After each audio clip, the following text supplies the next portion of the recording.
오늘 아침 신문 시작합니다. 더불어민주당이 유통업계 전반을 겨냥한 규제 법안을 다수 발의하면서 유통업계가 긴장하고 있다는 기사 먼저 보겠습니다. 매일경제입니다.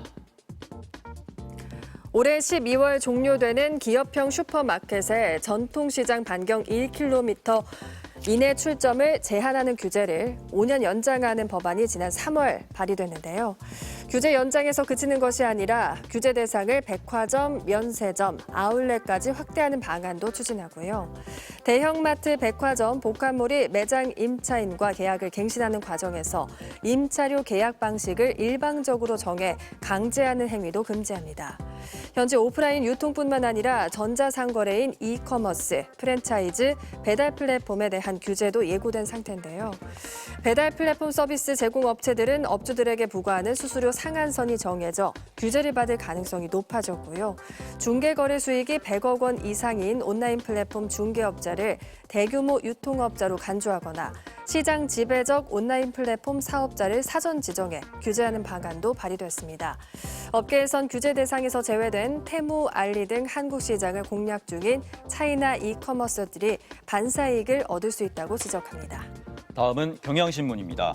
대통령 경호처는 지난 5일 7급 경호공무원 공개경쟁 채용과 9급 특정직 경호공무원, 일반직 공무원 경력 경쟁 채용 일정을 모두 취소했습니다. 7급은 지난달 20일부터 원서 접수를 했고 9급은 필기 전형을 앞둔 상태였습니다.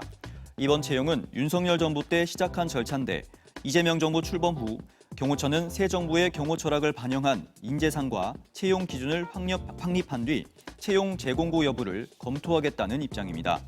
경호처 취업을 준비하던 응시생들은 황당하다는 반응을 보이고 있는데요. 취소 결정 하루 전날까지만 해도 경호처는 대학을 돌며 채용 설명회를 열었고 채용 의지를 내비쳤습니다.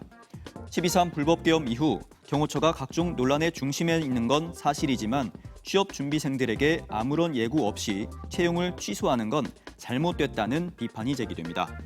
이어서 조선일보 보겠습니다. AI 기술을 연구하는 대학 연구소 곳곳에서 구전난이 벌어지고 있습니다.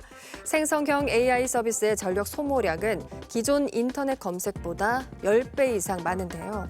전기 먹는 하마인 AI 연구에 대학들이 잇따라 뛰어들다 보니 전력 부족으로 연구 장비를 가동하지 못하거나 전력 소비 배분을 두고 연구실들이 신경전을 벌이기도 합니다. 서울대 공대 일부 연구실은 지난 3월부터 서버를 절반만 켜두고 있고요.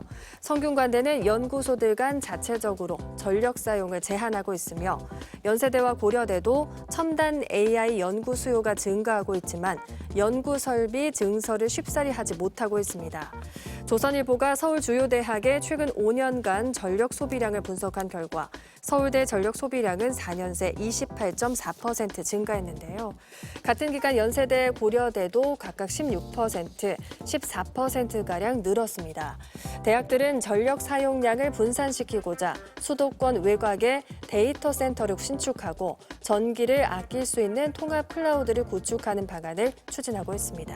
다음은 서울신문 보겠습니다. 기온이 30도를 웃돌고 습기가 높아지는 여름은 눈병의 원인이 되는 바이러스가 증식하기 좋은 환경인데요. 여름에 유행하는 대표적 눈병은 유행성 각결막염입니다. 결막이나 각막에 염증을 일으키는 질환으로 아데노바이러스에 감염돼 발생하는데요. 이 바이러스는 특히 물을 매개로 전염되는 특성이 있어서 여름 휴가철 사람이 많이 모이는 수영장에서 쉽게 전파됩니다. 2023년 유행성 각결막염으로 병원을 찾은 환자는 8월에 17,000여 명에 달하며 연중 최고치를 찍었는데요. 증상은 충혈, 눈물, 눈곱 등인데 방치하면 눈꺼풀과 안구가 서로 붙는 눈꺼풀 결막 유착 등 합병증으로 이어질 수 있습니다. 치료제가 마땅히 없는 만큼 수영할 땐 물안경을 쓰고 렌즈는 자제하는 등 예방이 가장 중요하다고 신문은 전했습니다. 끝으로 지역신문 기사 살펴보겠습니다. 영남일보입니다. 경북 안동시 예안면 도촌리 지통마을은 이재명 대통령의 생가터가 있는 곳으로 최근 이곳의 지지자들과 관광객들의 발길이 이어지고 있습니다. 지통마을은 이 대통령이 지난 20대 대통령 선거 후보 시절부터 전국 각지의 지지자들과 취재진이 잇따라 찾으면서 유명세를 탔는데요. 특히 21대 대통령 당선 후 첫 주말이었던 지난 7일과 8일에는 하루 평균 1,000여 명이 몰려들어 마을은 북새통을 이뤘습니다. 마을은 도촌리에서도 가장 깊숙한 산골에 위치해 일반 관광객은 쉽게 찾기 어려운 곳인데요. 조용했던 시골이 갑자기 관광지처럼 바뀌면서 안내판이나 주차 공간 같은 편의시설 확충이 절실한 상황입니다. 안동시는 방문객 편의와 거주 주민 불편 해소를 위한 조치에 나설 계획입니다. 지금까지 오늘 아침 신문이었습니다.